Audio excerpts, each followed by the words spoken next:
مجھے رسول اللہ صلی اللہ علیہ وسلم کی حدیث یاد آتی ہے. آپ صلی اللہ علیہ وسلم نے فرمایا تھا کہ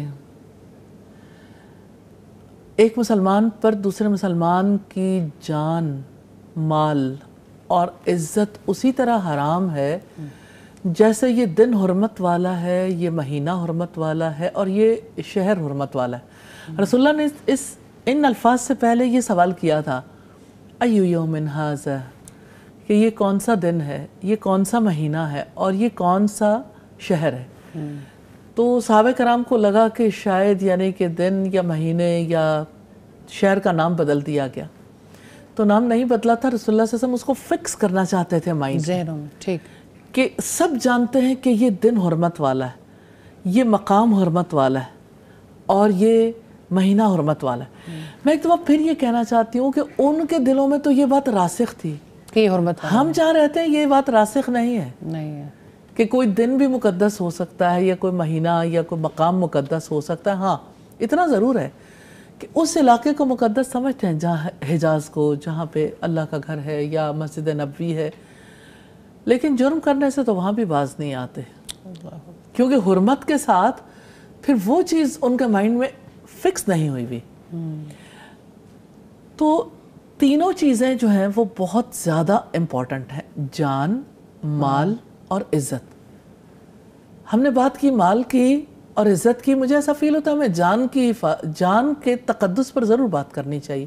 ہم ایک ایسی سوسائٹی میں رہتے ہیں جہاں پر ایک جو انسان کی جان ہے نا اس کی وہ قدر و قیمت نہیں ہے. لوگ یعنی اتنی بڑی تعداد میں لوگ قتل ہو جاتے ہیں، لوگوں کا قتل کرنا آسان، اس قتل سے جان چھڑانا آسان. پھر آپ یہ دیکھیں کہ انسانی جانوں کی قدر و قیمت کے حوالے سے یہ بات بڑی امپورٹنٹ ہے کہ یعنی انسان کو کیا مقام دیتے ہیں. کسی کا رنگ کالا ہے تو اس کا وہ مقام نہیں جو گورے کا مقام ہے. کسی کا دیس جو ہے وہ ایسا ہے جو تھرڈ ورلڈ کنٹریز میں سے ہے تو اس کا وہ مقام نہیں جو فرسٹ ورلڈ کنٹریز کا ہے. تو رنگ، نسل، زبان، وطن، علاقہ کہاں کہاں انسانوں کو تقسیم کر دیا. اللہ کے رسول صلی اللہ علیہ وسلم نے فرمایا تھا کہ کسی عربی کو کسی اجمی پر، کسی سیاہ کو کسی سرخ پر، کسی گورے کو کسی کالے پر کوئی اہمیت حاصل نہیں ہے ماں سوائے تقوی کے. ان اکرمکم عند اللہ اتقاکم کہہ کر آپ نے توجہ دلائی کہ بے شک تم میں سب سے زیادہ عزت والا وہ ہے جو سب سے زیادہ متقی ہے. یعنی وہ سارے ٹیبوز توڑ دیے نا جس کی وجہ سے انسانی جان کی جو حرمت ہے وہ متاثر ہوتی، انسان کی قدر و قیمت متاثر ہوتی.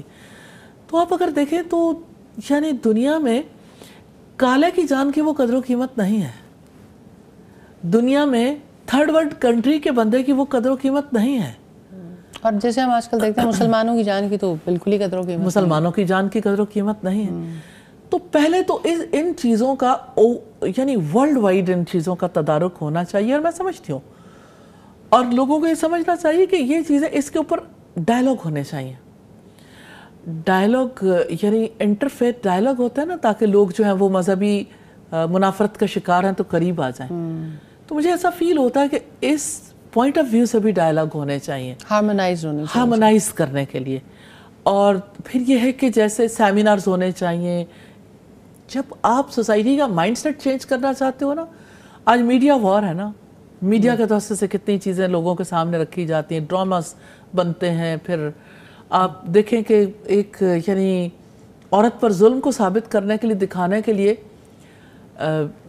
یعنی ایسے شارٹ فلمز بھی بنائی گئی جس میں کسی نے کچھ نہیں کہا، لیکن ہر جگہ پہ ایسے ایکشن دکھائے گئے جہاں پہ ایک عورت پر ظلم ہو رہا ہے، 1 2 3، اور لوگوں نے یعنی ایسی چیزوں کو آسکر ایوارڈز بھی ملتے ہیں کہ جہاں پر آپ کسی چیز کو لوگوں کے ذہنوں میں راسخ کرنے کے لیے کامیاب ہو جاتے ہیں کہ لوگوں کا مائنڈ جو ہے وہ متاثر. مجھے ایسا فیل ہوتا ہے یہ وہ چیزیں ہیں جو ساری انسانیت کے لیے ناگزیر ہیں، اور خاص طور پر مسلمانوں کے لیے. تو اس کے اوپر ہر اینگل سے کام ہونا چاہیے، حکومتی سطح پر بھی اور میڈیا کی سطح پر بھی اور تعلیمی اداروں کے توسط سے گھروں کے اور پھر NGOs کو بھی یہ کام کرنا چاہیے اور ورلڈ وائڈ یہ کام ہونا چاہیے انسانی جان کے تحفظ کے لیے.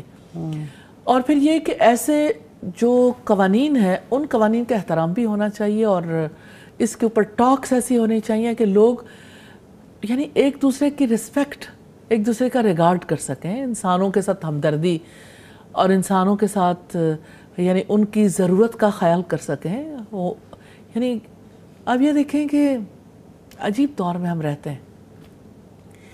آپ لوگوں کے گھروں پہ بمباری کر کے, آپ بچوں کو ماں باپ سے ان کی چھت سے محروم کر کے پھر جب بات کرتے ہیں انسانی حقوق کی تو اس تضاد کی وجہ سے کچھ بھی لوگوں کے سمجھ نہیں آتا کہ یہ کیا ہے. بس استاد ان کے پاس تو جو انسانی حقوق کی بات کرتے ہیں بیک اپ نالج ہی نہیں ہے. جو وزڈم رسول اللہ صلی اللہ علیہ وسلم کی حدیث میں ہمیں ملتا ہے اور جس طرح سے پیس کو مینٹین کرنے کے لیے مسلمانوں نے اس کو حاصل نہیں کیا. پیس کے لیے وہ لوگ کام کر رہے ہیں جو پیس کے مطلب کو یقینی طور پہ جانتے ہی نہیں, ان کے پاس ایک آفاقی سلوشن نہیں ہے. تو کس طرح سے پیس اکر ہوگا؟